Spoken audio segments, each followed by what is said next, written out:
gusta que nos estemos juntando, porque todos los días vamos ganando. No quieren que los latinos anden despertando. Abre los ojos para ver lo que está pasando. No les gusta que nos estemos juntando, porque todos los días vamos ganando. No quieren que los latinos anden despertando. Abre los ojos para ver lo que está pasando. Abre los ojos y libra la mente. Pa' la verdad se mira sediente. Todos los días noticias te mienten. Políticos controlan cómo te sientes, pero no va a pasar tan fácilmente, porque muchos peleamos por nuestra gente. Un punto de vista que está diferente y lo voy a explicar más claramente. Aquí no estamos pa' las divisiones, pero los demócratas tienen otras intenciones. Nuestras ciudades andan en malas condiciones, gastando los impuestos por los 1,000 millones, sin buenas razones en otras naciones. Es tiempo de cambiar todas estas instituciones. Es tiempo de hacer unas decisiones. Ladies and gentlemen, we welcome you back this week to another episode of Latino Free Minds. We appreciate you coming back. I am Gio. This is my co-host, Christian. Christian, how you doing? Doing good, Gio. How about you? I'm doing good. I'm really excited today because we have a guest today. We have Chauntae Gold, who is the host of an upcoming podcast coming out next year, January 6th, California Liberty Podcast. She is the creator and host of California Liberty Podcast, a new show dedicated to giving conservative Californians a voice in a state where many feel isolated, silenced, and afraid to speak up. I know for a fact because I took a while to come out too and get on this microphone. As a Latina mom, business owner, and former liberal who made the shift to conservative values, we applaud you. Chauntae knows firsthand what it's like to feel alone in California's political climate. Her podcast is built for the men and women who love faith, family, freedom, and this state and want a community that shares those values. California Liberty aims to unite conservatives, rebuild culture, and inspire everyday people to take action to make California great again together. Chauntae, welcome to the Latino Free Minds podcast. This is prime time. Yes, thank you guys so much for having me on. I'm honored.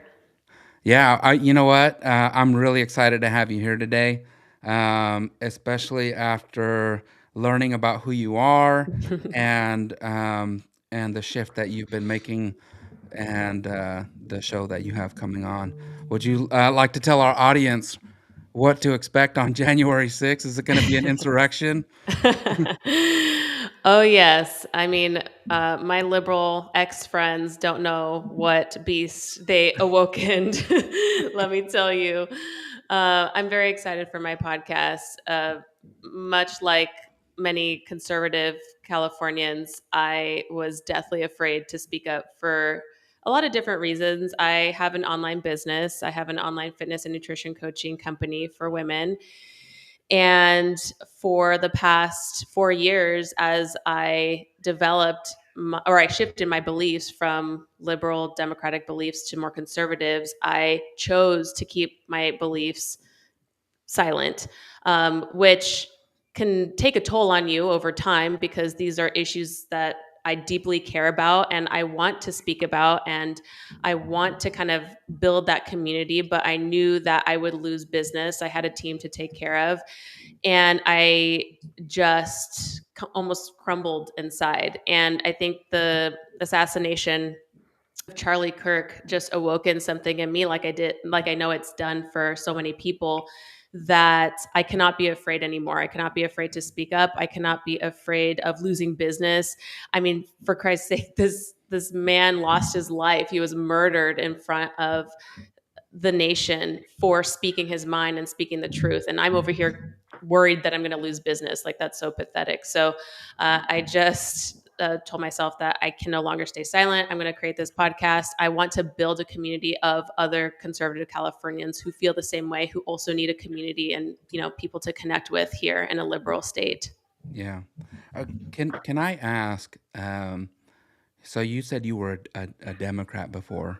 uh, Mhm. liberal Democrat. I know I know what that's like because I used to be young once too. Yeah, I almost said young and broke. I thought you were gonna say yeah, I'm still a Democrat. What was that shift for you? When did you switch over? Is this something new for you? Was it the Charlie Kirk thing? What was it? No. So it's funny because I was raised in a conservative Christian home, and everything that Charlie talks about, how liberal schools indoctrinate students, is exactly what happened to me.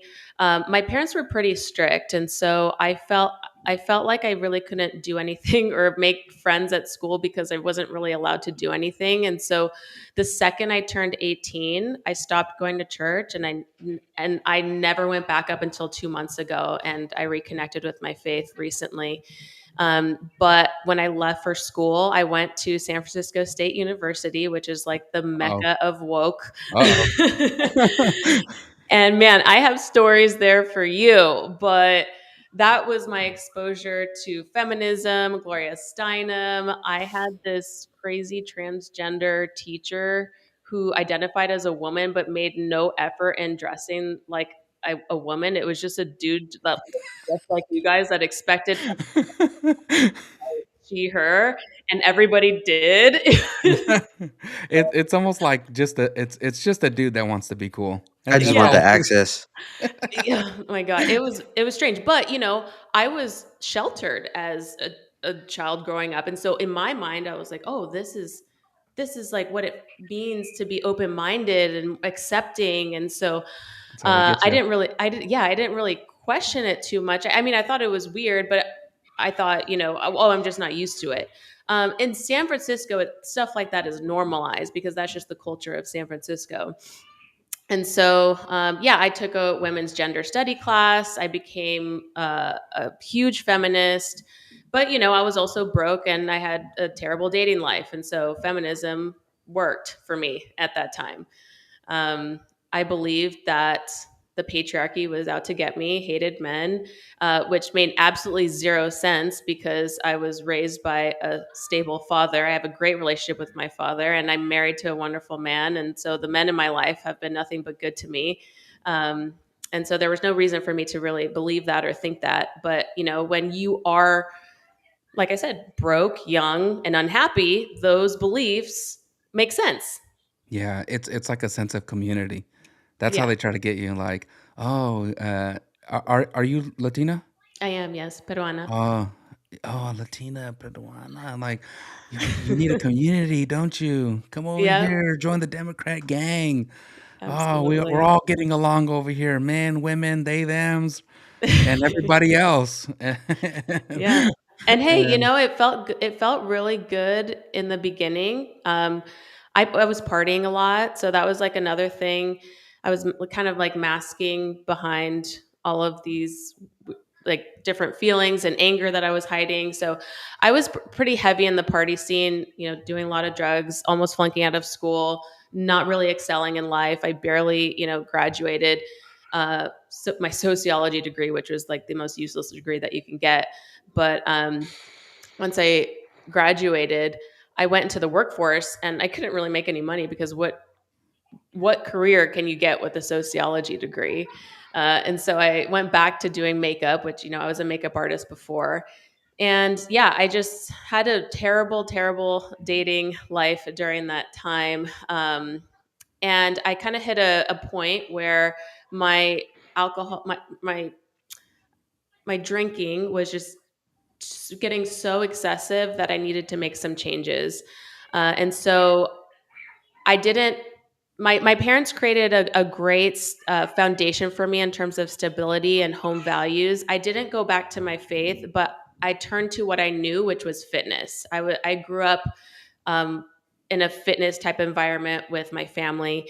And so I hired a personal trainer. I stopped doing drugs and alcohol, and fitness literally became my new religion. That was my stability for the past 10, almost 11 years.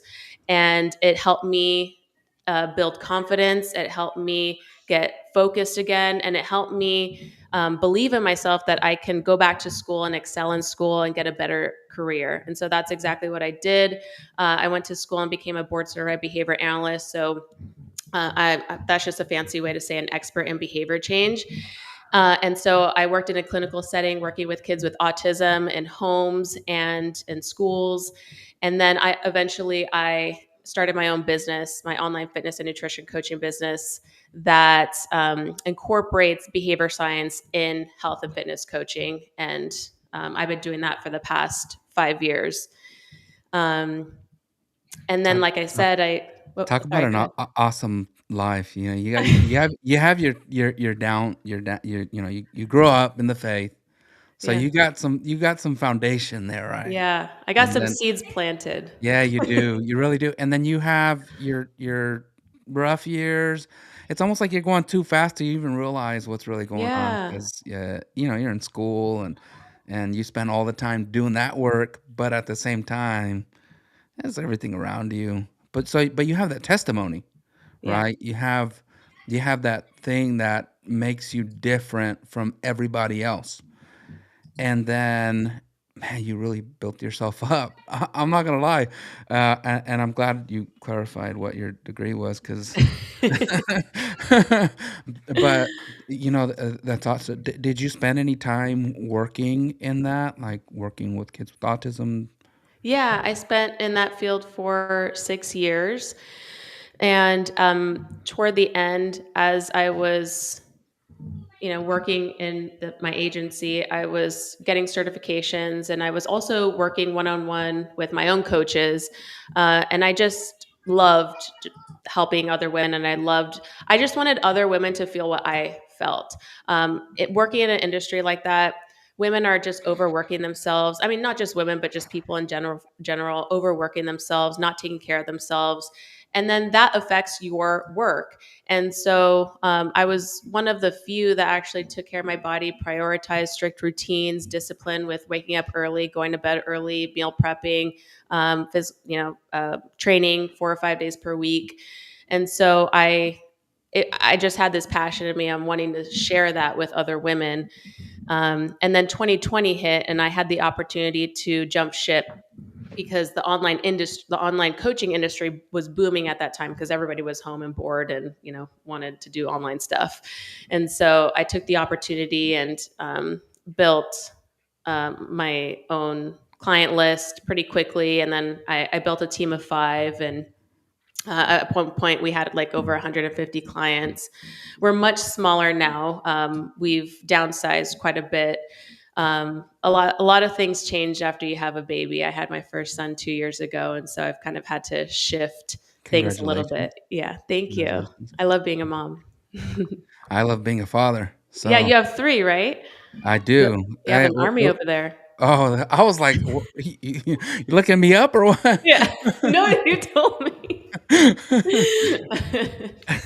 Um, no, you know what? Can we pick on your old self, your liberal Oh, sure. self? Yeah, yeah. 'Cause Yeah, pick on me for a you minute. mentioned that when you went to San Francisco, you became, a feminist? Mhm. Oh, what was that like? Because I mean, that goes down the path of women's rights, Yes. which I know is a topic that I'm very you passionate about. are passionate about. Um, but I wanna hear the feminist side first. Like, what was it that made you think, like, "This is something that I wanna be a part of?" Because 'Cause I'm all about feminism, but I think when I think of feminism, I think of different things than when I see the people in Berkeley or San Francisco and hear the things that they talk about. I'm like, "What do you like, I don't know what you really I Yeah. don't know what you're really about." Well, Uh, yeah, I mean, that's the question, right? I mean, what do modern day or fourth wave feminism are really fighting about? Is it still abortion? And we could get into that in a little bit, but I guess the thing that attracted me to feminism was that the way they framed it was that sexual freedom and the freedom to choose like what you want to do to your body when it came to terminating a pregnancy is a form of empowerment. And from being raised in a Christian church and being told that you need to save yourself for marriage or not have sex, that type of messaging just sounded much more freeing and gave me permission to just do what I want, right? Um, I don't know if this is like a personality type, and I always think of my, now being a mom, I think of, my parents were just doing the best that they could and protecting me from the evil of the world. And I don't know if they could have done anything different for me to not go in the direction that I did, because I think there is just like a personality trait inside of me that just was attracted to stuff like that. Just more of like, I just want to do whatever I want. I don't want to be told what to do. I just want my freedom, right? Freedom is a big value of mine. But I think with great freedom comes great responsibility, right? Freedom doesn't Yeah. mean you just get whatever you want whenever you want. Freedom requires discipline, respect, focus, self accountability, right? Yeah. And I think young people just want to do whatever they want whenever they want with no accountability or responsibility. But when you're being taught that no, feminism means that you can be promiscuous and you can get pregnant, you could just go, kill your baby if you want to. And I I have to admit that when I see these folks out there protesting and talking about women's rights, I get that sense that for them, it's about sex and abortion. Mhm. And for me, when I think feminism, I think of so much more. I think of, your voice, like your freedom of speech, which, talking about abortion is part of freedom of speech, I guess. But being able to say the things that you want to say, even at the level of at the level of being inside your household, like a woman should have her voice heard at home, Mhm. in the church. I know I'm triggering a lot of conservatives out there that are like evangelicals, um, like me. Um, that when they hear, "Oh, women talking in church," like, women shouldn't talk in church. No, I think to the contrary, we can learn a lot of things from women. Um, it's not a surprise that when you think biblically, you have, women like Ruth, like, you're gonna silence that? I don't think you should. Um, Yeah. but other things like working, like, we live in a society where men and women all go to work. And there's women like nowadays, women make more money. There's more women going to school to get degrees, to get the education to get ahead, and the men are kind of falling behind. And to me, when I think feminism, I think about the empowerment of it, um, outside of sex and abortion. But I do see that, and is that what is it aside from that that really caught your attention and made you think like, "Yeah, I'm all about this feminism," even though now you probably think like, "I'm not about that." Well, I think what happened was that when you're in a education system, like you're paying money to get this degree, right? And so you take what you're learning very seriously. And so when you're in a classroom and your teacher is telling you that patriarchy is everywhere, you just need to find it better, you start to believe those things. So I'll give you an example. I remember sitting in class and she pulls up a picture of a Dolce and Gabbana ad. And it's two men, those ads are sexy, obviously. They want to sell their products. It was a beautiful model, a beautiful woman. She was kind of half naked. And then there's like two buff men, like around her. And she's like, "What is this picture communicating to you?" And she was basically telling us that what this ad means is that men objectify women and this is designed for the male gaze. And stuff like this is everywhere in our society and we are just too conditioned to see it. So it's like when that stuff is pounded in your head, it's like, oh my gosh, I didn't even realize this. And then you leave the classroom and then you see it everywhere. Yeah, Then you're like, oh my it's gosh, I'm funny. so oppressed. It's funny because I'm like, when you said that, I was like, "That's stupid." But when I really think about an ad like that, I'm like, Yeah, those ads are hella gay. For Sorry. real. Yeah, I mean yeah, I mean they're designed to sell, and the fact is sex sells. And so they were just reading way too much into it. There was another class, I believe it was from the same professor actually, but she was playing this video of indigenous women being like the stories of indigenous women being pretty much raped and brutally mutilated um, by their own people. And I remember, like, I was in tears. All of the women in the classroom were in tears. I wasn't really sure what the purpose of watching this video was, but I think it was to get emotional reaction for just how terrible men are to women.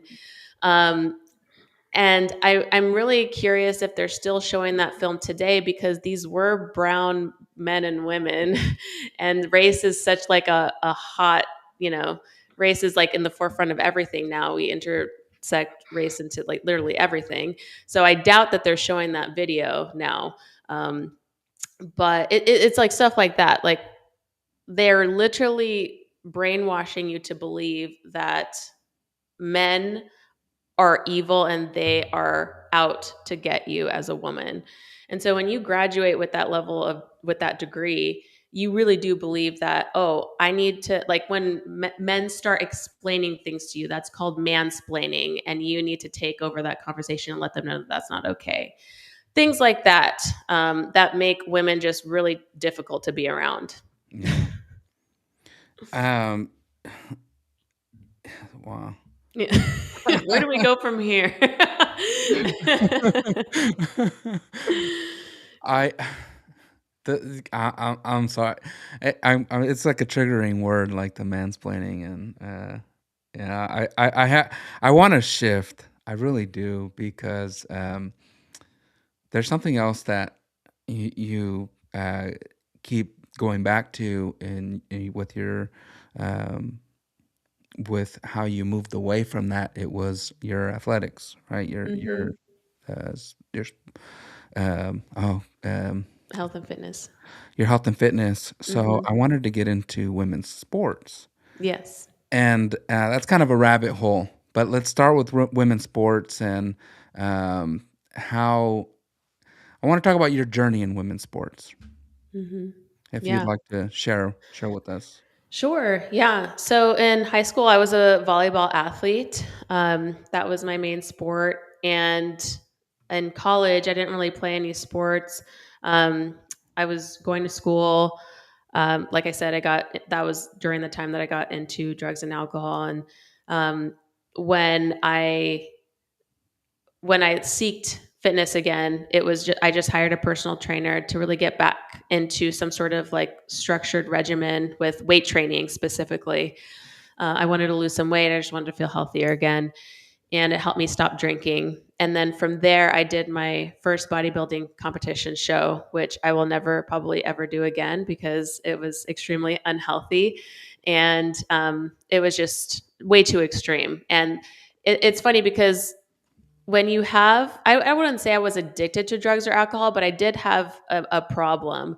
That extremism just kind of shifted over into my health and fitness, and so bodybuilding didn't necessarily help my black or white thinking. It just kind of exacerbated it, but that kind of spiraled into a few like about 6 years of body dysmorphia. So I really struggled with that. And what really helped me get out of that mindset of body image and body dysmorphia was doing a sport like powerlifting. I went into powerlifting. I started doing CrossFit because it shifted my mind away from just looking a certain way and to performing better and becoming stronger, more athletic, eating more, lifting heavier, things like that. And so that really helped me build a nice physique, get strong, get much healthier. But it also just helped my mindset in terms of, okay, this isn't like an end, like there isn't an end date to this. This is like a forever thing that I'm going to do for the rest of my life. And so I want to be here for the long haul. With getting yourself physically fit, I that was also your journey into getting yourself mentally fit, Yes, yes. I mean, the two go which hand in hand when it comes to mental health. Like, you can't, like, it's really difficult to be mentally healthy if you're physically unhealthy. And so, but deeper than that, too, it's like women in general really struggle with body dysmorphia. Um, and and to some degree. And so it really just helped me like get out of that mental state of just being obsessed with the way that I looked and shift to something more productive. yeah. I uh I think they hide it, but I think men deal with the same things. I see them in the gym and they're staring at each other in the mirror. Yeah. The gym bros. Yeah, Yeah. and they're like, "Man, how do you get your calves so?" It's just genetics, man. Oh yeah, for sure. I mean, there's definitely people who can look physically fit, but they're not right up here, right? Yeah, Um, they're too obsessed with, like, if you're not in bodybuilding specifically, like there's no reason to be so obsessed with the way that you look. yeah, There's some boundaries, and so I've really had to learn what those boundaries are because I still care about the way that I look, but it's not going to be my number one priority, especially now as a mom. I have other priorities. I don't want to be in the yeah. gym 5 days per week lifting 2 hours per day. I want to hang out with my son. Yeah, and it's kind of a good time to step away because now you might not be able to get strong enough to compete with the new Yeah, women the that are new out women there. that are coming The and new destroying women's sports. Yeah. Yeah. Yeah, let's get into those women that just became women, not too long before Like a week entering the ago. competition. I know. There was recently a man who won World's Strongest Woman, and his Yeah, I saw that in title was, Texas. yeah, was that in Texas? Okay, I wasn't sure where that was, but Yeah, of all places, thank God it uh, wasn't in California. It was in Texas, and just in case for the listeners, just in case you're confused right now, we are not talking about new, like, actual women in women's sports. We're talking about men in bodybuilding. Um, mhm. that what an unfair advantage. Absolutely. Yeah. I mean, luckily he got his title taken away and the actual winner got her medal. And so that's great. But I mean, this is happening so much. If you guys go to shewon.org, this website tracks the amount of trophies and medals that have been taken away from women. And there's been over like 950 instances across 480 competitions in over 28 different sports. So it's happening a lot, but you're It just not going is. to see that in the media. It's happening too much. What happened in Texas, she did the runner up who was the actual woman. So what happened was leading up to the final round is when they found out that the leading competitor was a man. And that's the I don't know if you've seen the clip at when they're giving the medals out, they Hmm. gave first place to the man and the second place runner up was upset. Everybody else was kind of like just trying to pretend along with it. But of course, if you Yeah. lost to a guy, Yeah. like this is some bullshit. How am I losing? um, so it was retro.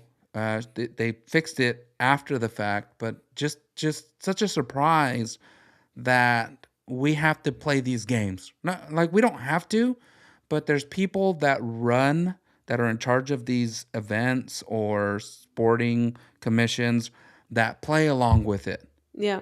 And it happens here a lot in California, which like your podcast, California Liberty.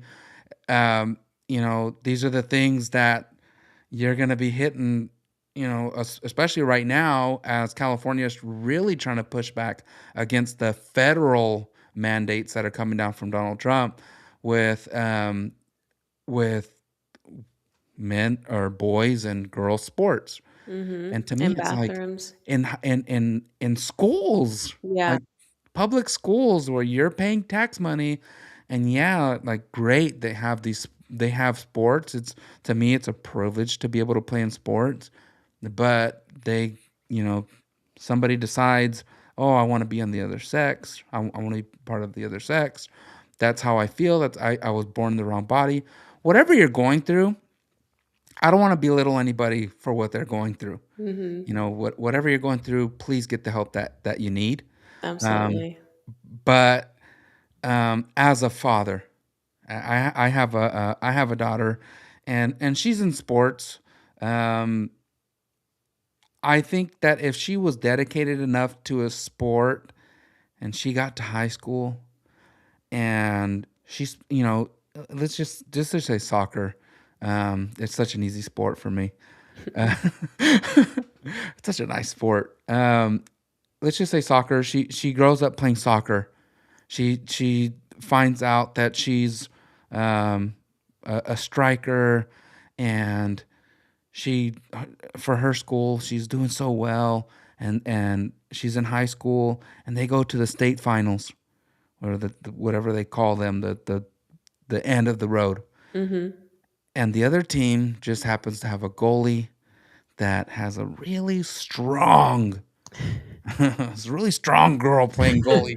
And then you find out that that strong girl is a boy, and it's like, what the heck? Like, we're never gonna score on the boy. Like, the girls Yeah. don't kick hard enough to get it past them. He could just jump all over, and it's like, dude, that's not fair. My daughter worked her whole freaking life for Yeah. that, and to have it ripped away.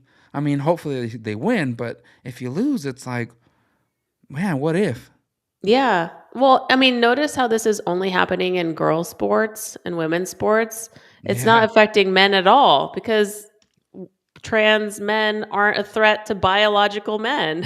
Well, you don't make the team. Exactly. You were not going to make the team and you're not going to last because You're the men will beat the shit out of you. I mean, that's just the reality of the situation. And so Yeah. when And feminists, that's not to say that women's sports is not entertaining, because I would rather watch women's basketball than men's basketball, because it's to me it's well, more now that they have competitive. Caitlin Clark, Yeah, yeah, exactly. Exactly. yeah, Parenthood. yeah. Did Parenthood. you hear But that? My husband walking away with the baby. I'm like, yeah. yeah, yeah. No, Caitlin Clark is amazing, but yeah, I mean, this is only happening in women's sports, and it really upsets me that women that consider themselves feminists refuse to talk about this. And it's really impacting our young girls, their opportunities. I mean, we worked hard to excel in sports, and now look what's happening. I mean, at least acknowledge that men and women are different and that we need different categories in women's sports. So let trans people have their own categories. The reason why I there's different categories I've is heard, because you know men and what? women are different. I've heard that argument. Oh, you're not for it? I'm not for it. I'm not Okay, for it. tell me about it. Why not? I'll tell you why. I just don't think there's enough trans athletes to create this third sport. It's like Mm, just play with the boys. Like, mm, I think back to when I was in high school. I don't think if you're gonna help us win, I don't think we give a shit that you want to do what you want to do. yeah. Like, if you want to be out there with your lipstick, long hair, painted nails, whatever. If you're really good and you can catch the ball, like you're playing wide receiver and Yeah. you're out there, you know, strut the way you want to Yeah. strut. But if you can help us win the game, you can help us win the game. If you're a Okay. good goalie, we don't. Does it really matter? I know there's going to be some people that act up a certain way, especially like generationally. But I think Sure. these younger kids are a lot more. They're a lot more accepting than they Yeah. used to be. You know what? That's a really good point. Yeah, I never really thought about it that way, but I think that actually probably makes the most sense because you're right. I mean, like trans people make up less than 1% of the population, so how are we going to create teams for them? That's what they used to say, but now Well, the numbers are allegedly they're going up, yeah, allegedly. and the homosexual rates are going up, and it's like, man, did we make this thing popular? Is this the new? Yeah, that social My brother used to contagion make is this strong. joke like 10 years ago, like it's the new gangs, man. It's like the Yeah. it's Well, okay. Here's my theory. So, well, it's not really my theory. It makes sense because I've seen other influencers talk about this. So, I'm going to talk about white people for a second because I think white people have a lot to do with this. So, I noticed that white liberals have put their Ooh, flag, good. like the hill Th that they're going to I'm die I'm on. really happy you went with white liberals because as a white person, I was almost offended. No, I'm just kidding. Yes, I swear to God, white liberals are going to be the destruction of America, I swear. But they have uh, made the hill that they're going to die on the trans movement. And I think there's a couple of reasons for this. Number one, they can't be pro America. They can't love their own country because they're gonna be viewed as the oppressor. They're already white, so they have no culture outside of American culture that they can cling on to. They are trying their hardest to be allies with Black and Brown communities. But at the end of the day, they are still white at the end of the day, and they're still going to be viewed as associated to white supremacy. And so they have clung on to this trans movement and group as a way of being connected to some sort of oppressive group. And so I know that there are trans Black and brown people too, but I see this happening a lot in white culture, white liberal culture specifically.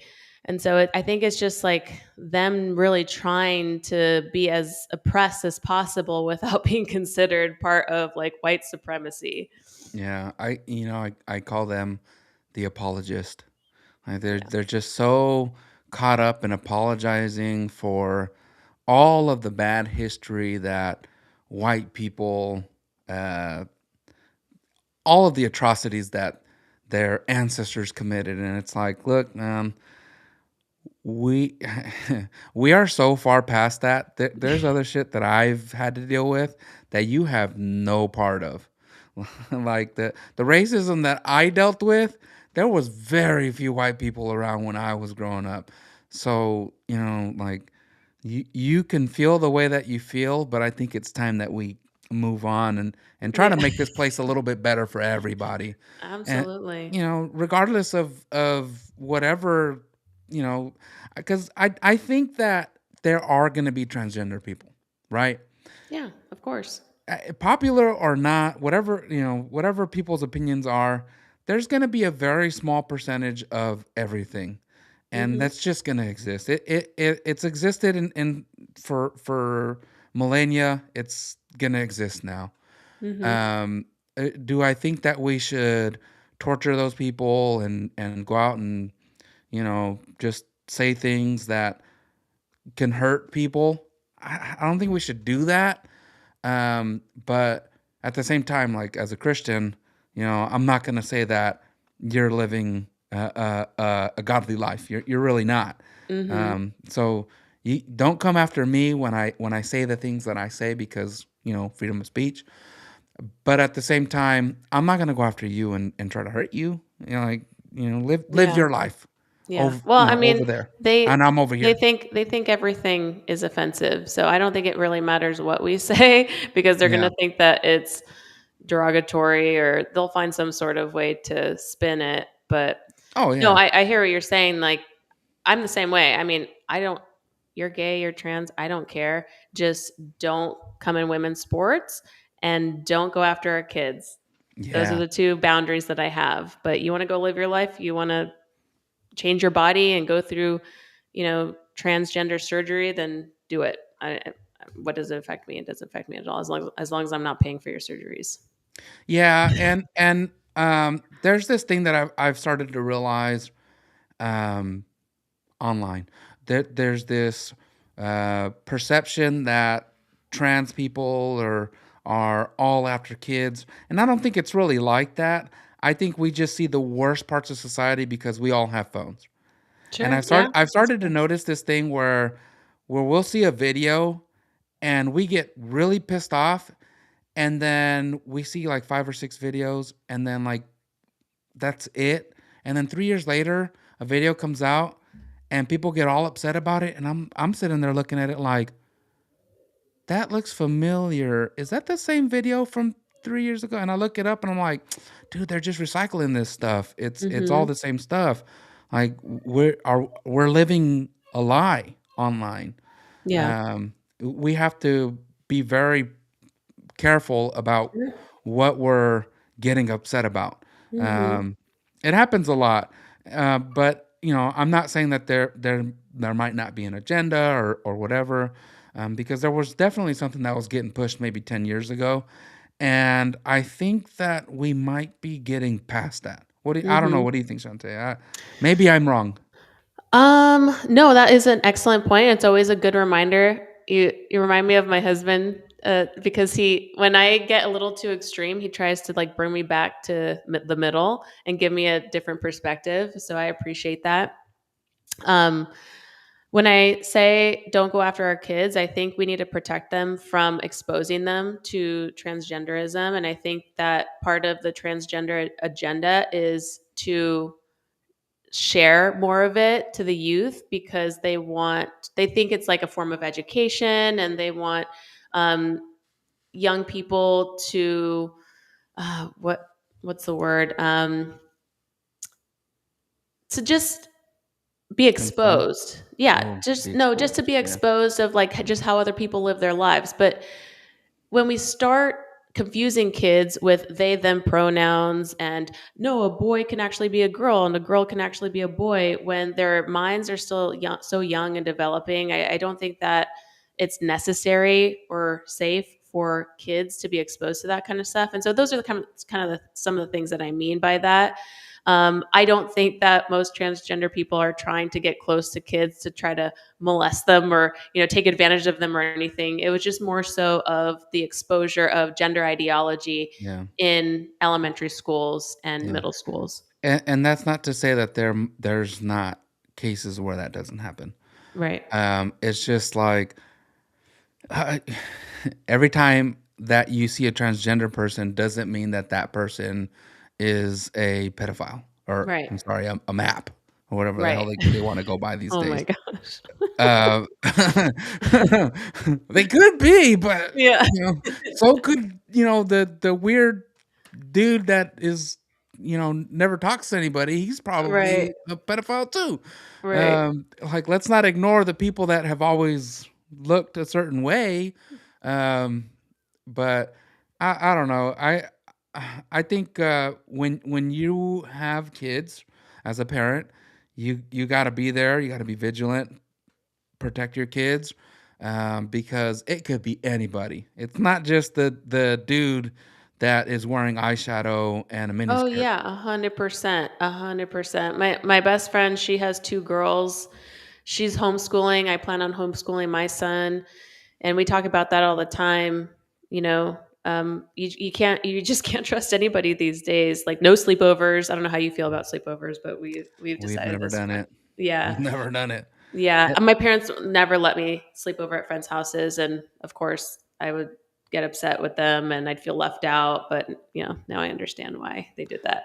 Yeah, you know what? With my older son, he never really asked about it. And when he got to a certain age, I want to say when he was like 10 or 11, we started introducing him to true crime. And at first, I was like nervous about it. Like, is this gonna mess up his head and turn him into a serial killer? But he kind of stopped asking questions like, "Hey, how come I never get to sleep over?" But now my younger ones are asking, how come I never get to have a sleepover?" And it's like, well, my daughter asked me a couple weeks ago, and I was like, well, you just never know. Yeah, and one day you're gonna grow up and you're gonna understand what I mean, but you just never know what could happen. You can Yeah. get hurt, Mm. and I'm not gonna be there to protect you or help you. How old are And your kids?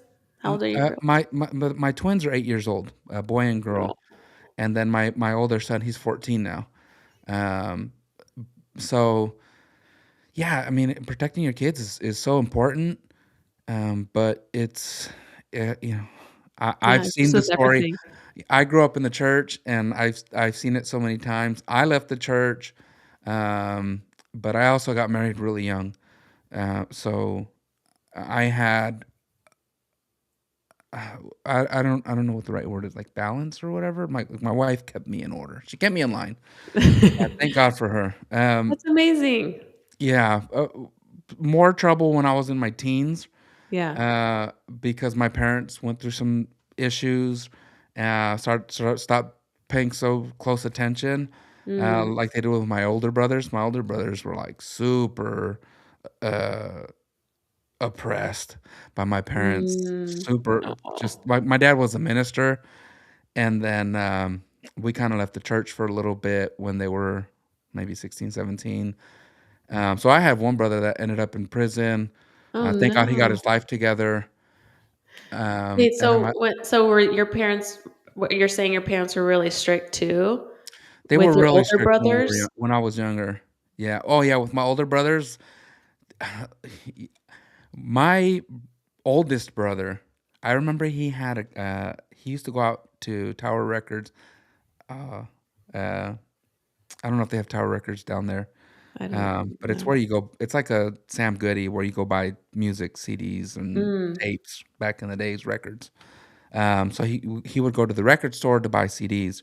So he had a binder full of like hip hop CDs. It was so popular. It was in the 90s. Mhm. Yeah. I was like 7 years. I'm 7 years younger, so I was like in the second grade, going to school, listening to the Tupac tape. And one day I fell asleep in the car listening to a Notorious B.I.G. CD, and I woke up and my Discman was gone. And the next day, my brother was so mad, like he wasn't saying nothing. And then when my parents died, he came and beat me up. And he's like, "My dad broke all my CDs because you were listening to my music." Yeah, it was that Good bad. for him. Oh, no. Yeah, I've always felt guilty about that. Um, luckily, I also grew up, we had LimeWire, so I didn't have to replace Oh, all that by oh, with money. yeah, I we just all have downloaded that. everything for I him love later. it. Wait, Um, so your one of your older brothers went to prison, you mentioned? yeah, they got caught up in lifestyles that didn't no les conviene. Yeah. It didn't benefit them. Mm. So one brother, he went to prison. Luckily, my parents were able to get a lawyer that cared enough to help get his sentence down from uh, many years, like Oh, decades, that's to amazing. like Wow. 4 years. So um, and in those 4 years, he was rehabilitated. He came out. Um, when he came back out, we were really into church at that point, Mhm. and all the youth in church would call him Jesus. Like, man, this guy is like Jesus. He's so holy. Um, but yeah, the system worked out for him. Yeah, I know he deals with certain anxieties, but I bet. I pray for him. Prison's no joke. Yeah, Um, I can't it imagine. used to be so glorified when we were kids and people would be like, "Oh yeah, so and so was in the pen," and "Oh, that's so cool. Oh man, Right, yeah, don't mess not with him. anymore. Don't mess with him." Right. But now it's kind of like, yeah, okay, you were in the pen. Well, I do CrossFit, so I Yeah. can beat your ass. You know? Well, the reason why I asked about it is because, you know, you mentioned that your dad was a minister, you grew up in the church. I also grew up in the church, and it's interesting how I never went to prison, but I did drugs and alcohol. I kind of had a wild lifestyle. Your brother went to prison, and so that's a fear of mine. I just recently went back to church, as I mentioned in the beginning. I'm reconnecting with my faith now, and obviously I want to bring Christian conservative values and how I raise my son, but I also don't want it to backfire on me. Yeah. You know what I'm saying? So I always have that fear in the back of my mind. Okay, how can I instill these strong values in him without making him feel like he doesn't have a choice to choose? because that was always my issue. Like I always felt like, growing up, like I could never have my freedom of thought or freedom to think for myself or to make my own decisions. Like everything was planned out for me and I had all of these parameters around me. And then when the gates opened, I just went wild. And so that's what I have in the back of my mind. I'm like, I just want to make sure that doesn't happen with my son, even though he does have my genes and my personalities in there. So who knows what's going to happen? But I don't know. Do you have any of those fears? I think kids are gonna grow up and do and experiment the way that they're going to. Yeah. Um, all you can do is really give them the foundation that if they do go too far, that they do have the foundation to come back to. Something Yeah. that they know what normal is. Yeah. That's a Because great point. you see so many people when you s- when I started to stray, um, all of my friends that were partying with me or doing drugs, um, they continued on that path. Mhm. I don't know where they're at now, but I remember looking back on MySpace and then Facebook, seeing that they were still doing the same thing, dressing the same way, um, going out and just, I mean, really going down a path that is difficult to come back from. And I pray that a lot of them were, turned it around.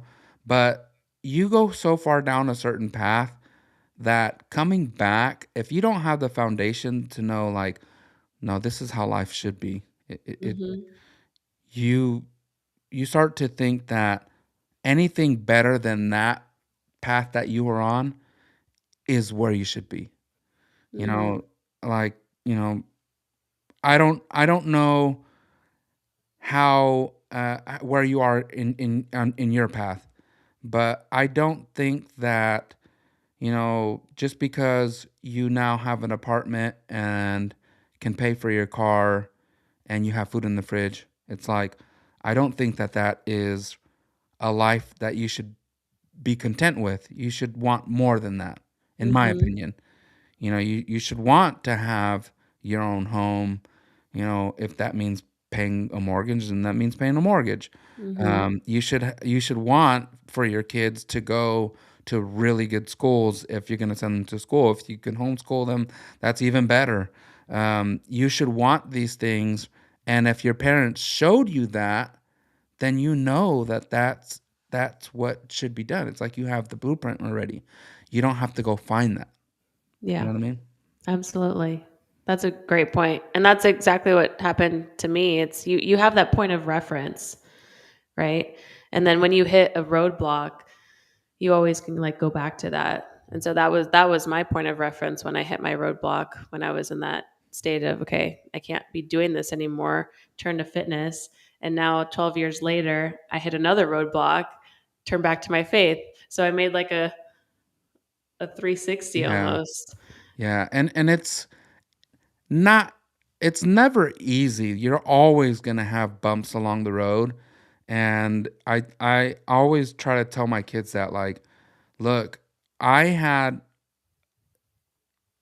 the things that you have, I didn't have when I was a kid. So you're already starting off better than I did. Mhm. My dad was a minister, but I didn't live in the best neighborhood. When they Mhm. moved into that neighborhood, it was great. But by the time I was 6, 7, 8, um, I started going to school in, well, I started going to school in West Sacramento. It was kind of ghetto. It was mainly Hispanic. Um, I only spoke Spanish, which was fine because they would teach you in Spanish, and then I switched to a different school on the other side of the city, and you no longer spoke Spanish. Everybody spoke English, and my aunts would say things to my parents like, "Oh, don't put them in ELA."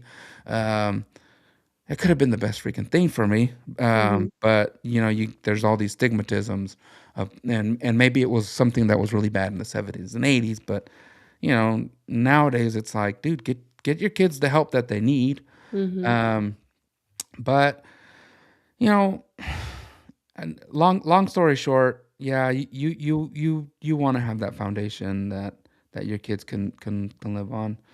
Yeah. Um, and you mentioned your health journey again, and I kind of want to shift back to health, because there's a couple things that you wanted to talk about, um, and we've never really brought them up on this on primetime Latino Free Minds. It's the abortion Mm, and um, and infertility.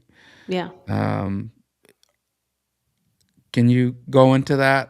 Yeah. I have my beliefs, and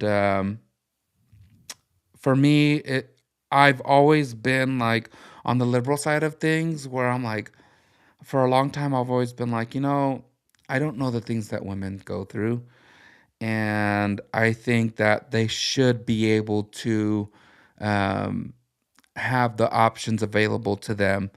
But there's a lot of things that I didn't know about abortion, like with Planned Parenthood. I remember going to Planned Parenthood years ago, and almost feeling like it was just like a clinic. Mhm. But then you find out all these things later about how they kind of pressure women into abortions. And I learned this from my brother. My brother told me that when him and his wife were expecting, they would go to Planned Parenthood because they couldn't afford to go to like Kaiser or a Mhm. hospital. You go Mhm. to the clinic. And their first visit, they were like, "So, what do you want to do?" And my brother got all pissed off. He's like, "What do you mean? What do we want to do? Like, we're gonna have this baby. This Yeah. is a blessing." And the nurse was like, "Oh, okay. That's not normally how this interaction goes." And my brother's like, that was so weird, man. Like, why ask what we want to do?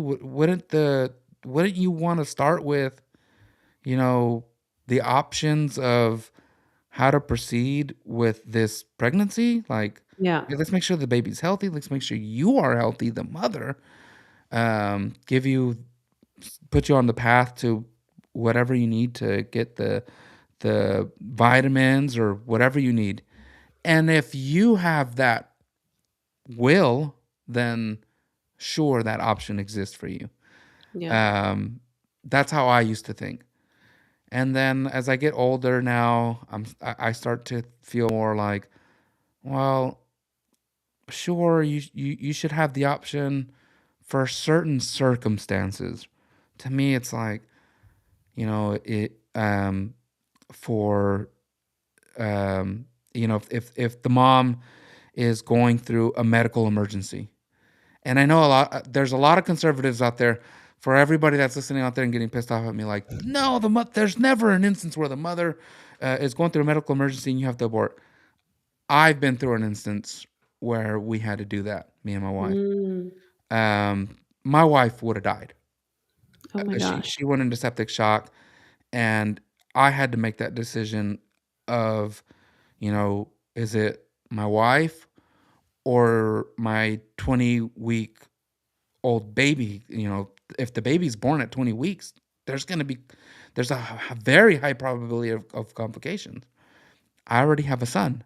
So do I now have two sons, one 5-year-old 4 or 5-year-old son, and a newborn that could possibly have complications, very high risk of complications, and no mother? Or do I save my son's mother and, lose my son? Yeah. That's oh my gosh, I can't even imagine. Was would there have been an option to do cesarean?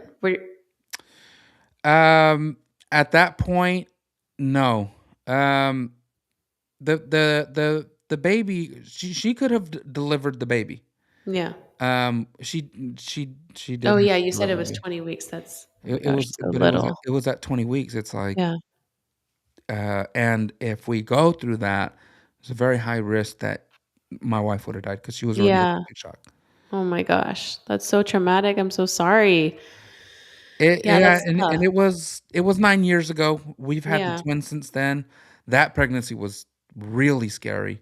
Mm. But, it for me, it's like I hear all the rhetoric when people are talking and they're like, "No, there's never an instance where the mother should have an abortion medically." And it's like, "No, that's not true.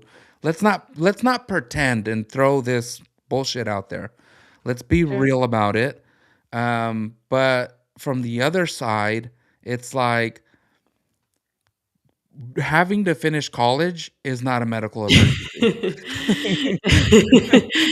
Yes, yes, exactly. I mean, I feel like abortion, well, I don't feel like, I mean, for the left, abortion has been labeled as a women's rights, women's reproductive health issue. And it seems like that is the only women's rights issue that they are so hell bent on fighting over.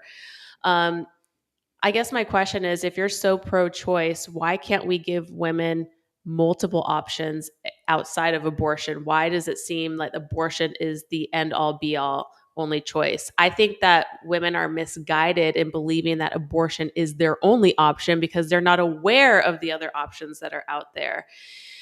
We have over 2,500 um, pregnancy help centers in the US.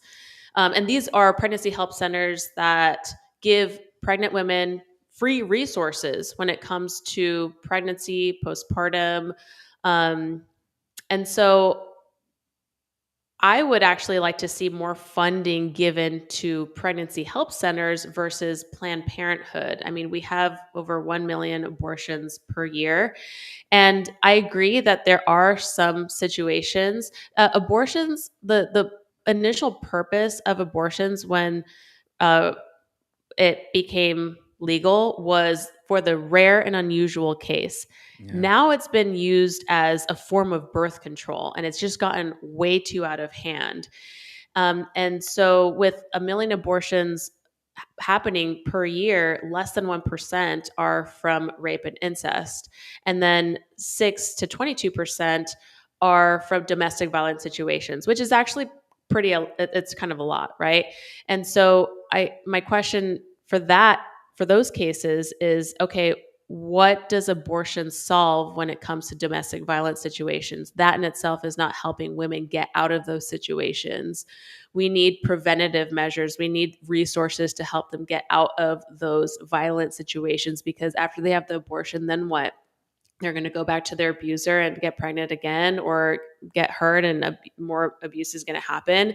And so I would like a deeper conversation beyond just, oh, if you just get pregnant, just walk down the street like it's McDonald's and just get your abortion and you can move on with your day. Yeah, no. And that's how they're framing it essentially. And they're calling this women empowerment. They're calling this women reproductive rights. I would really also like to shift the conversation to something more relevant to what women are experiencing, which is infertility. Yeah. Um, we have an infertility problem here. We are either choosing not to have kids or we can't have kids physically, like biologically, for a couple different reasons. Men are suffering from a historic low levels of testosterone. Um, and 42% of families are trying to get infertility treatment, which is quite a lot. That's 33% up from last year. And then on top of that, it costs 40 to $80,000 to adopt a child here in the US. And so that seems more like issues that I would like to talk about as a woman. I personally don't care about abortion. I'm not willing to fight for that. I want to fight for how to grow a strong, indestructible family unit, how to have more babies, how to have a stronger family, how to have a better relationship with my husband and Yeah. my marriage, how to build a strong family unit to help my kids thrive in the next generation. That's what I'm interested in talking about as a woman. Yeah. No, I agree. Focusing on the family unit first Hmm. it's such a powerful um, direction to go in, and yeah, that should be primary. That should be the first thing we talk about, and if we focused on that as a country, if we focused on making sure that people know, or kids grow up learning that, hey, if you just wait until a certain age to get pregnant, like you're not having a teen pregnancy, here's your chances of not being in poverty. If you um, if you raise a child in a home where you have a mother and a father, here are the benefits that you get from that. If you have uh, not only the mother and the father, but a foundation in faith, this is what Mhm. that looks like. Like if we just knew those things as a country, I think we would be in a better place. Because what do we do with data? We always move in the direction of what the data points us into. You know, data says we should do this, we should do that, right? Mhm. Trust the science, allegedly. So yeah, no, I agree with you. And you know, man, the infertility thing for us, for me and my wife, it hits because we we didn't think that we would be able to have kids out there. It was like with my older son, it just seemed so easy. Like we didn't think about it. Mm. We had our older son, and there was no complications in the pregnancy. He was born healthy, C-section. Um, but after my first son, we had several miscarriages, and that was hard. Oh, wow. It was hard on both of us, and I had to put like a fake front, right? Mhm. I had to pretend like I was strong, and Yeah. You had I to have to lead be the there for family. I have to be there for my wife because she had the baby, like she felt everything, Mm.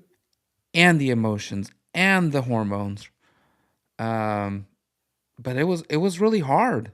I wanted my son to have a sibling a year or 2 years younger than him because I saw how close my older brothers were, and I'm 5 years separated from them.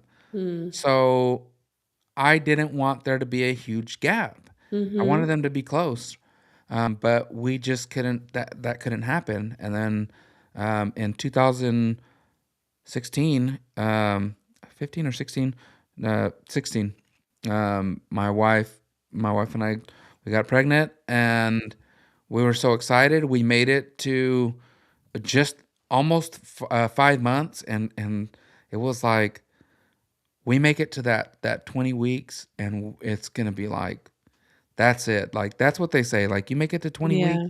it's like smooth sailing after that. Especially when you have when you deal with miscarriages. And when we made it to, I remember we went to an appointment, and the OBGYN was like, "Hey, it looks like there's a problem. We're gonna have to put you on bed rest." Um, my wife's cervix was a little bit open, Mm. but everything was still okay with the baby. So he was like, we can get through this. I'm gonna put you on bed rest. We'll check again in a couple weeks if we have to put like a cerclagen, like where they sew it closed. But everything should be okay. This some women deal with this, and we went home. And I want to say it was that same night her water broke, and we rushed to the hospital. And they were like, "Well, how do you know your water broke?" And it's like, "What do you think? Like, we we've been through this Yeah. before." Um, and we were admitted, and they're running the numbers and like, yeah, no, everything looks okay. You're having contractions. And I was praying. Because I knew it was only 20 weeks, and I was like, man, there's gonna be some complications, and I can see the doctors running around, and um, I knew something was going on, but I thought it was like they're worried because this is only 20 weeks. Of course Yeah. they're worried, of course. And the doctor pulled me aside and he's like, "Hey, I just want to fill you in on what's going on. You know, your wife's numbers are not good. We don't, you know, we're trying to get it we're trying to get it taken in normal range, but Mhm. she's not cooperating with us. Um, but I just want to let you know that there's a good possibility that the baby will come out today, and we don't know if the baby's going to be alive or not. Oh my gosh. So there's that, and then after that we'll see how things look. We might have to, depending on where it goes, we might have to remove her uterus. And I was like, "What the hell are you talking about, dude?" And he's like, "I'll let you know." And I'm like, what is going on?" And Yeah. I have to go back in there with my wife and like keep a straight face. Like Yeah. I don't know that shit has hit the fan. And you know, she's crying and she's like apologizing. Like, what are you apologizing for? Like, you know, we're in this together. Like, you're my wife, I'm your husband, and whatever happens, I already we already have Gabriel, my older son. So, you know, whatever happens, I'm happy. I want you to know Mhm. that I am happy. I'm sad that we're going through this, but we're gonna go through this together. Hmm. And and um, we had to have because of what her numbers were at. She had to take a pill um, that would kill the Abort the baby. baby. Yeah, Mm. Oh my god. and yeah, so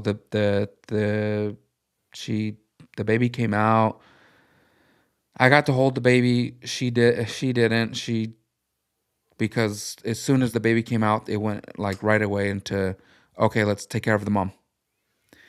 And they did Mm. pictures. They put the baby, like they did all the treatment. Yeah. Um, and they gave us like a pictures and everything. My wife never looked at it. Hmm. Um, I think it's just too much trauma for her. Yeah. So hard. I saw it in the hospital. Like I opened it and I saw everything that was in there. But after closing it, I never opened it back up. It was a lot. Yeah. And I remember looking at that, closing it, and they were like, "Okay, we need to move your wife into ICU. She's in septic shock." And I'm like, "What? Like, how long have you guys known this?" And they're like, "Your doctor didn't tell you?" And I'm like, "No, he didn't tell Mm. me that she was in septic. I don't even know what the hell that means." Yeah. They took her in the ICU and they put her in an induced coma for a couple weeks.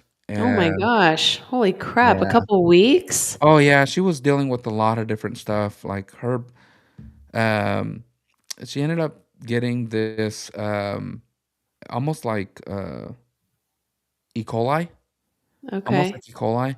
Um but they didn't know that. Like the results kept coming back and they were like, "We don't know what's wrong. Her you know, her blood vessels are like her blood is too thin, and then we give her this and it's too thick. Like it's like nothing is regulating."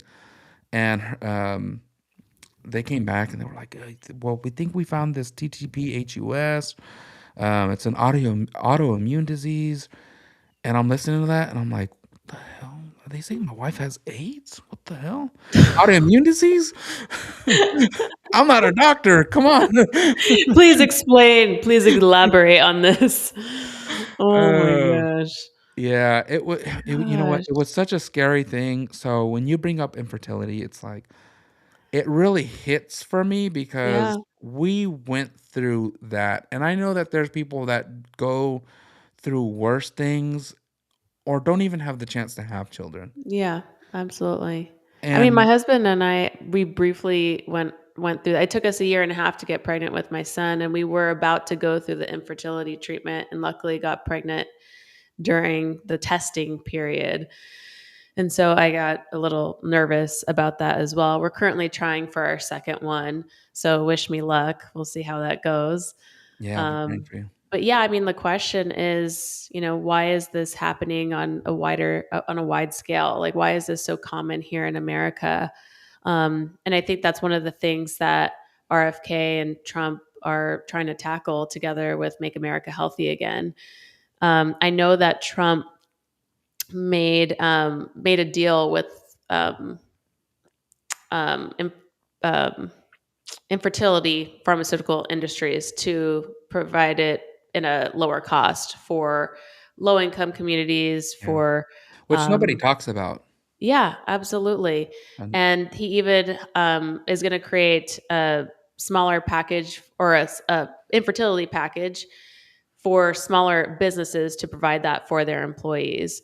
So that's all coming in 2026, which is fantastic. And so it kind of goes back to the question of, okay, well, what are women's rights? What are women's reproductive rights? And I think this is part of it, just having more access. I mean, the problem, I mean, infertility access treatments is great, but I also want to know, like, okay, what's the root cause of why this is happening too? So I think we need to tackle both of those issues head on.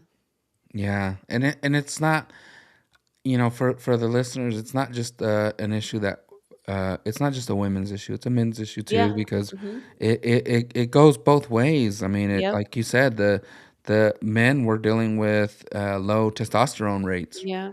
Yeah. Uh, so Men need to get a sperm analysis if they're trying to get pregnant. If their wife, if their wives are trying to get pregnant and they're having a hard time conceiving, it's not just women should get pregnant, but husbands, you guys need to test your sperm and see where you're at with that. And then if you have low testosterone, you need to work on your nutrition, your physical fitness.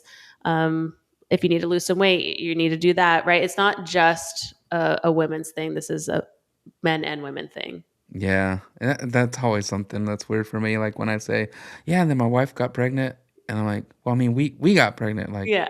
we did it together, No, we but." did it together. I don't want to make it sound like she got pregnant like outside of like Right, right. this was a it was a team effort. It was me. It I'm the always dad. feels so weird for Yeah. me like she didn't go off and do this by herself. Yeah, Uh exactly. yeah, yeah. Well, that was a lot. Is this was like a preview. Yeah, a This was like little a preview preview. of some of the things that you have a huge interest in, right? Yes, for sure. And of course, immigration as well. I mean, we didn't have time to go over that tonight, which is fine. But obviously, as Latinos, I want to connect more with my Latino community and talk about immigration here, specifically in the southern border. And, some things that are just in the top of my mind is, how can we make the pathway to citizenship a little bit easier and shorter time frame, right? America doesn't hate immigrants. We just want all of them to be legal, right? Legal immigration. Aha, Um, we got her. We got yeah. her, guys. She said, "Y'all, she's Yes, Texan." yeah, no. No, I'm just kidding. Um, No, I agree with you. And I think that you need to come in legally, first of all.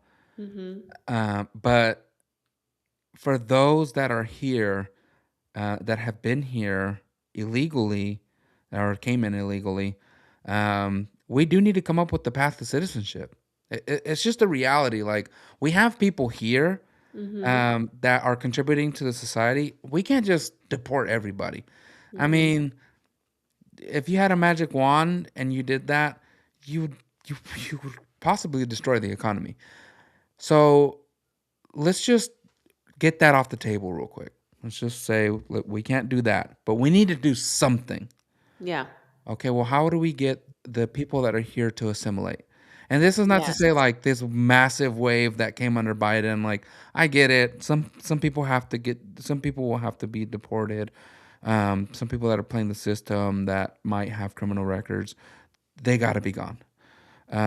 But the people that could help our country fill certain roles and help grow the economy And and love our country. love And love our our country. country, because you can't come over here and then burn the American flag, wave your, you know, the flag where you came from, I don't think and that's the then immigrants. I don't think that's the immigrants.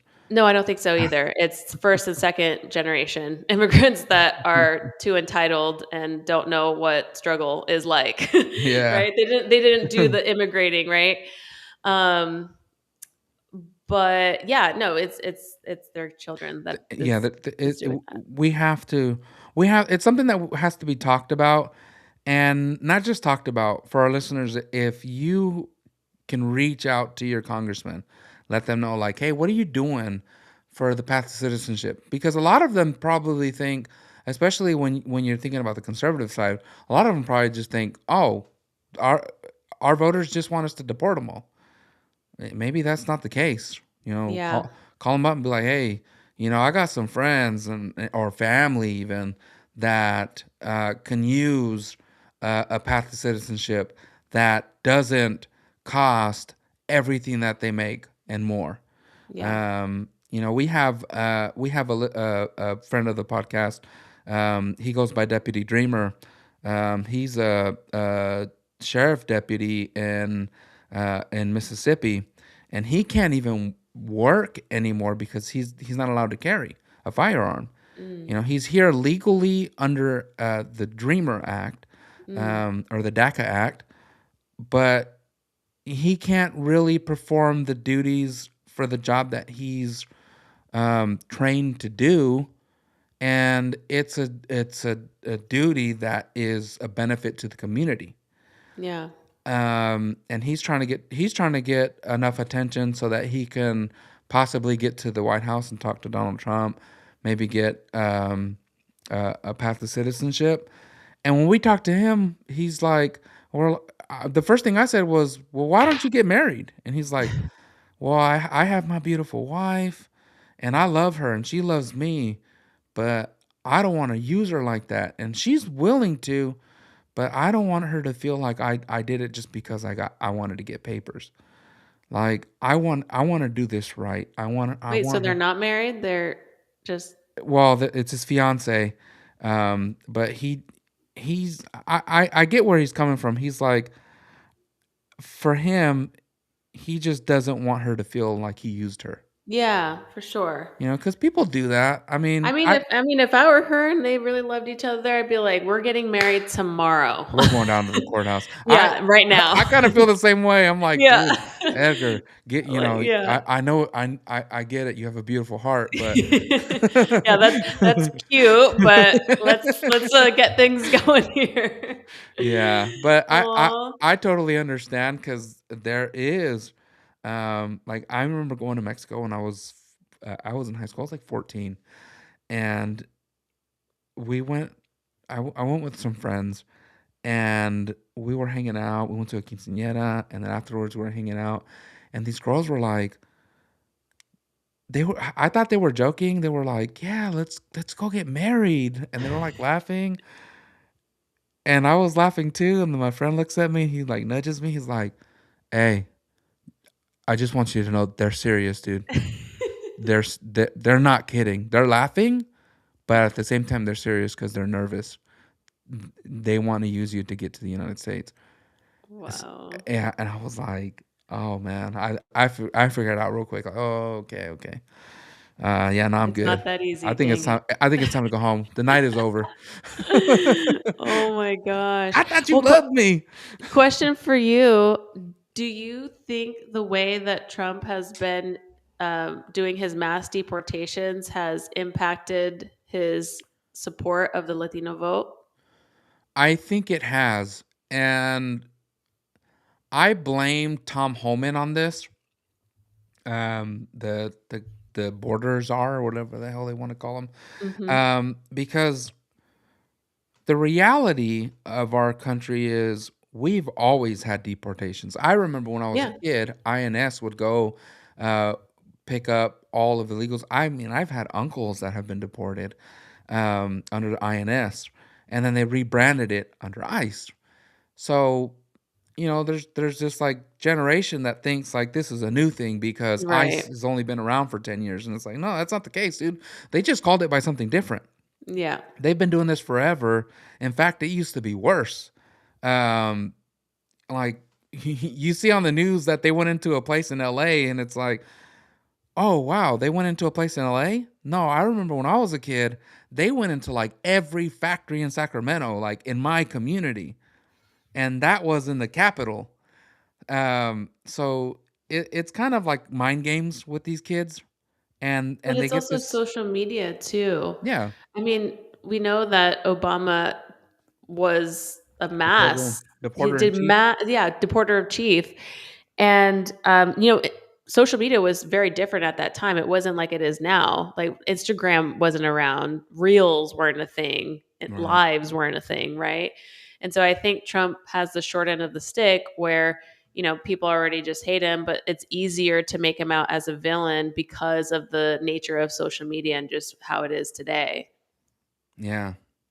No, I agree with you 100%. A lot of it is perception. And Yeah. it's like it's the same thing I mentioned to you with the trans thing. It's all perception. We get into this echo chamber on X or Instagram, and we start to forget what is really going on out there. Hmm. We lose our perception. Um, yeah, I I feel disappointed in the administration and how they have handled the perception of it because their hands are not clean when they post videos of like today they dropped the White House dropped an image of the Polar Express where it was a plane. It's like take your flight home. It's like what like that's incendiary. What the hell what are you doing? I haven't seen that post yet. Who's making this? Oh, and they drop they'll drop a video. Do you remember of a few months ago there was rumors of ICE going into the Santa Fe Springs swap meet? Mm. It's in Southern California. It was like a flea market situation. Mhm. Well, they did. It was real, but they made like a cool video out of it with cool music. Like, oh yeah, we're gonna come after you guys. Oh my They did one last week where it was like the Beastie Boys, oh my and I'm god. like, Are you dude. kidding? The first time I watched the video, I'm not gonna lie to the listeners. The first time I watched the video, I'm like, this is sick. Yeah. Hell yeah. Get him, do it. But then the second time I'm like, "Ah, this is really bad. This looks bad." Like, Yeah, you're not for explaining that the sure. guy that is in the video is a criminal. Um, you're not explaining that, sure, you went into Santa Fe Springs and picked up a bunch of innocent immigrants, but the only reason you were there is because the guy that you really wanted, the LAPD had let him go, and because it's a sanctuary city, you had to follow that guy to where he was going to be at. And it just so happened that immigrants hang out with where there's other immigrants. Yeah. So, yeah, quote unquote, innocent immigrants were deported. Mhm. Blame your local officials. Right. Yeah. I Uh, didn't hear that story. I'm gonna have to look into that. But my husband, he works in law enforcement, and one of the things that he did explain was exactly what you just mentioned. If innocent illegals are arrested and deported, it's typically because they're a bystander in a situation like wrong place, wrong time, where law enforcement is trying to target an actual like violent criminal or like they had somebody specific that they were targeting and these other people yeah. were just hanging around there, Yeah. which is unfortunate. And I agree, and I like your idea about creating a pathway to citizenship for the people who are already here, who are contributing to society. And the reality is, Democrats have been in power 12 out of the 16 years and haven't done Mhm. anything about it. Nothing for the Latino community. Yeah. They constantly use us as pawns and emotional bait. there's no incentive for them to make Well, immigration better for us. let me upset you a little bit more. Oh, okay. In It's getting late. I yeah, don't know if I'm ready to be it, upset before my it, bedtime. uh, I'm just kidding. Go we'll wrap up with talking about ahead. Okay. immigration. In 2017, the president was Donald Trump. He wanted a border wall. Mhm. He called a meeting with the leader of the House and the Senate, the leaders of the House and the Senate. Those they happen to be Democrats, Chuck Schumer and Nancy Pelosi. He offered them, in exchange for funding for the Mm, border wall, he offered them a path to citizenship, not just for DACA or the Dreamers, but for their families and extended families. Twice. Both times they turned it down. If you think the Democrats care about immigrants, look back at that situation where Donald Trump, the racist that hates Mexicans or immigrants or whatever you want to think, he's the one that opened his heart, right, quote unquote, opened his heart to offer a path to citizenship, and they yep. turned it down. That's where it's at. So the last thing I wanted to bring up, because it is ICE, and I did have it on my list of things to talk about, and I don't know if you've seen this. California recently created a statewide portal or like a website Mhm. where citizens can go on and document alleged ICE and DHS, Department of Homeland Security, misconduct. So, like if you tape ICE going into Home Depot, you can quickly go on and report it. Oh, they're wearing masks and they're here. Um, I see two sides of that. The first side I see is you're creating an incendiary situation here in California, like we had a few months ago in Los Angeles, that turned into riots and people throwing things at ICE agents when they're just trying to do their job. They're law enforcement at a federal Yeah. level. They're trying to Mhm. do their job, and they see some shitty things. They see terrible things. They see trafficking. They see Yeah. things done to kids, women, even Yeah. men, slave situations. um, you know, you have to think about those things when you're out there attacking those law enforcement officers. Mhm. Um, the second part of it, though, is um, I don't know if those agents have body cams. I know with law enforcement, like local law enforcement, like police departments, they have body cams.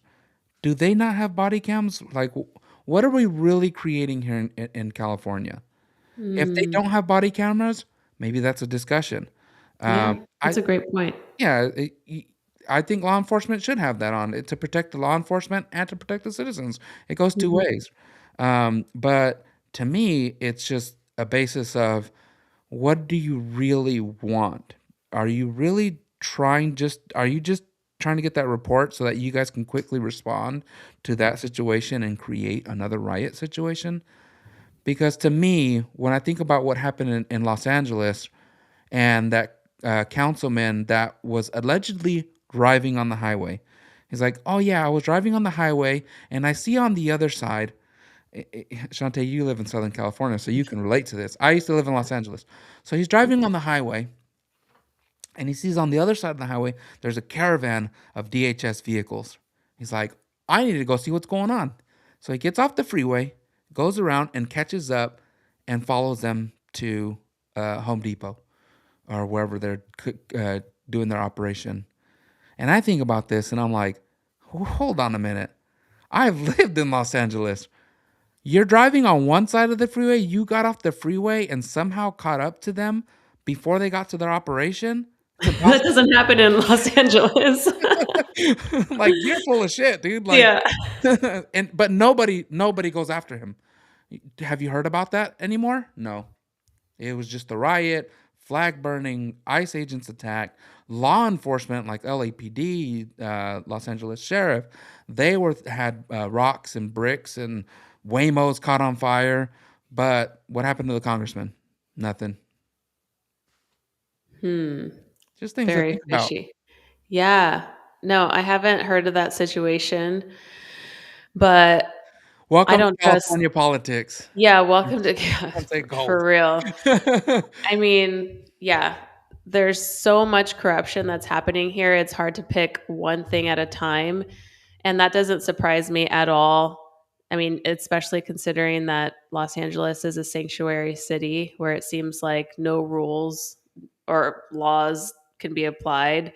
Um, yeah, it's just a tough situation. So I'm hoping that we could really make some changes over the next few years and really get some different governing systems in here Yeah. because clearly liberal progressive policies are not working. I mean, Californians are suffering financially, economically, health, you know, Yeah. health wise, just everything. Our education system is Yeah. crumbling. We just want something as conservatives.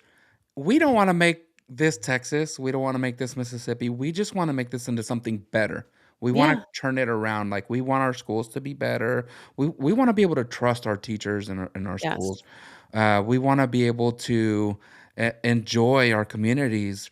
We want to be able to go to the library and not have to see a whatever the hell A the homeless person walk down the street even. I mean, my husband and I, we lived in Los Angeles for 5 years and I could not get out of there fast enough. I just never yeah. felt safe. And the traffic that you have to sit in just to go 20 miles is absolutely, I'm like, this is not a normal state of living. The trash, the homeless encampments, it really does look like a third world country at this Yeah. point, which is And so sad because Los Angeles is so beautiful where it used to be. yeah, yeah, no, it is beautiful, but it's got crap all over it. It's hard to see Yeah. it. It's Yeah. the same thing with San Francisco. I grew up San Francisco was beautiful, but it's terrible now. There's crap in the streets, needle, homeless people in the streets. I saw this video earlier this week where this guy was like, San Francisco's gotten so much better. And he's showing videos, and I'm like, wow, that's not that can be San Francisco. It looks like a movie set. It's pristine, and I'm like, I started to think about it afterwards because part of me was like, man, I should really go to San Francisco and see this because it does look beautiful. But then I started to think about it, and I was like, no, the San Francisco I remember was not empty. It was bustling. I mean, there was performers on the corners. There was Mhm. a lot going on. And it was a beautiful city, cultural, and it's just not that anymore. It's just empty. It's Yeah. just empty. You okay, so San Francisco now has to be either a shithole or there's nothing there? Yeah. No, like, we want it to be what it used to be. We want the culture there in San Francisco. I wanna see the Aztec dancers in the parades, and I wanna see the musicians out there trying to earn their money. That to me, that's great, but it's just That's part not. of what made it unique. It made it unique, Yeah. exactly, and that's just what that's what I'm trying to that's why I'm doing this. That's why I Yeah. do this podcast thing, and, I'm gonna stop it there. I wanna give you Shante, I wanna give you a moment to talk to the Latino Free Minds listeners and tell them about your show coming up, and be selfish. Talk up, what's to come. Give them a preview, and we'll close out here. Yeah. In respect of your baby and your husband. Well, my husband already put him to bed, so, I have some time. But, yeah, no, like I mentioned in the beginning, my goal is to really just elevate conservative Californians' voices here and to build a community. I know that we're not alone, and I really just want to connect with other like-minded conservatives, and really talk about these tough issues and hold our government accountable for the destruction that they're doing here in California. I mean, we have the largest poverty rate, the largest homeless population. Um, we are at the sixth highest crime rate here in America. Our education system is failing. We are like ninth in abortion rates. I mean, it's just a mess here. And I love California. I grew up here and I've lived in all the major cities: San Francisco, Los Angeles, San Diego. I don't want to leave. I don't want to leave. And I want my children to be able to afford here. And so I think California is worth fighting for. We just need to get out, vote, be active, and connect with one another because we can make change as long as we stick together as a community and make our voices heard. What the Democrats and liberals are fantastic at is they're fantastic at showing up at the voting polls. They're fantastic at revolution and creating change, right? Getting their voices heard. They're loud. They're loud. We just have to be louder, and we have to be consistent, and we have to fight for what we love. Amen. Amen. I love that. I love that. I'm so happy to see that there's somebody else fighting for California, and even more grateful that you're a woman, Yeah. a real woman. I'm Yeah. a real woman. They still exist. Yeah. So No, I appreciate I it. appreciate that you came on to Latino Free Minds. Thank you for not ignoring my message to you.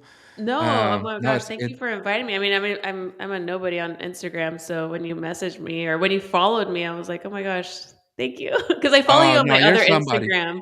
I follow you on my other Instagram, my fitness Instagram. So I've been following you guys for a while. So when you followed me back, I messaged my friend. I'm like, "Oh my God, Latino Free Mind just followed me back." So I appreciate the opportunity for coming on here and sharing, what I'm doing.